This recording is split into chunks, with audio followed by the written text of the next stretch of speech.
Bienvenidos a un nuevo vídeo en el que vamos a ver cómo conceder permisos root a un teléfono que no tiene un recovery personalizado, es decir, que no vamos a usar el recovery que tenga el teléfono. El método que vamos a seguir en esta ocasión yo lo llamaría el método de riesgo cero. ¿Qué significa esto? Pues que con este método que vamos a ver es prácticamente imposible que el teléfono se te quede en bucle o en boot loop por algún fallo que hayamos cometido, como algunos me comentasteis en el vídeo anterior. Bueno, no me enrollo más y comenzamos.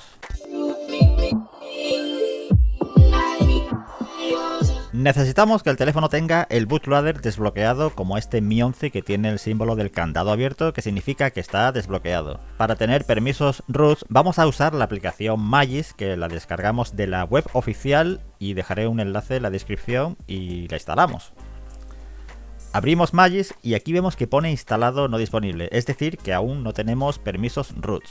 Y justo debajo pone rundisk sí. Al poner rundisk sí significa que debemos buscar el archivo boot.img de la ROM del teléfono. ¿Cómo encontramos el archivo correcto de nuestro teléfono? Pues vamos a los ajustes y miramos la versión de Android, en este caso es de Xiaomi.eu, pero puede que en tu caso sea una ROM oficial de Xiaomi. Si es la oficial lo tienes muy fácil porque desde el actualizador te descargas la ROM que ya tienes y con un explorador de archivos como Z-Archiver extraes el archivo boot.img.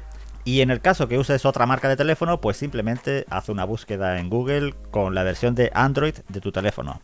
En el caso que ponga rundisk no, en ese caso el archivo que vamos a buscar se llama recovery.img. Pero hay algunos teléfonos que te pone rundisk no, pero internamente es rundisk sí. Yo te recomiendo seguir en cualquier caso el método rundisk sí que muestro en este vídeo, porque con este método que vamos a ver no te vas a quedar con el teléfono hecho un ladrillo ni aunque te equivoques. Pues aquí tengo el archivo boot.img que voy a parchearlo con la aplicación Magis, así que pulso en instalar, selecciono boot.img y comienza el parcheo del archivo. Tarda un poquito y aquí ya lo tenemos en la carpeta download. Vamos al PC y descargamos la carpeta Platform Tools de Google y la descomprimimos. Si ya tienes los drivers Fastboot instalados en tu PC, no necesitas descargar esta carpeta. Conecto el teléfono al PC y vamos a pasar el archivo boot.img parcheado por Magis y lo ponemos en la misma carpeta Platform Tools.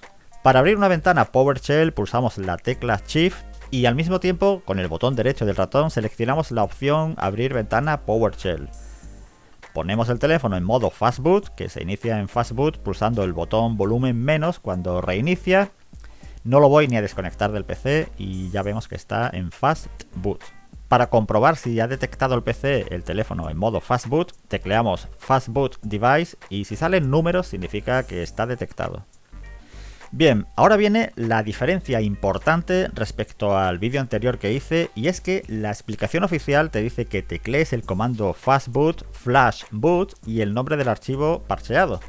Pero en este caso, para prevenir, para evitar que se quede el teléfono en bucle o en boot loop, como quieras llamarlo, porque no sé, a lo mejor nos hemos equivocado al seleccionar la imagen del boot, el comando que vamos a teclear es diferente. Va a ser fastboot boot y el nombre del archivo parcheado, que yo directamente lo arrastro hasta la línea de comandos. Pulsamos intro y esperamos a que inicie.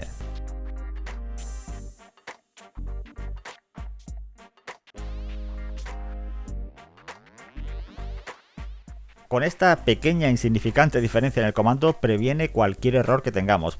Si hemos elegido correctamente el archivo boot.img, conseguimos que inicie con permisos root sin escribir en la partición de arranque, es decir, sin riesgo a perder nuestro teléfono porque nos hayamos equivocado, porque no está flasheado en la partición de sistema. Aquí vemos que Magis te marca que tiene root y si le pasamos root checker te marca que tiene root. Si yo lo reiniciara perdería el root, por lo que este root es temporal. Si quiero tener root para siempre, en este caso vamos aquí donde dice instalar y vemos que aparecen más opciones. Elegimos instalación directa recomendado y cuando acabe reiniciamos el teléfono.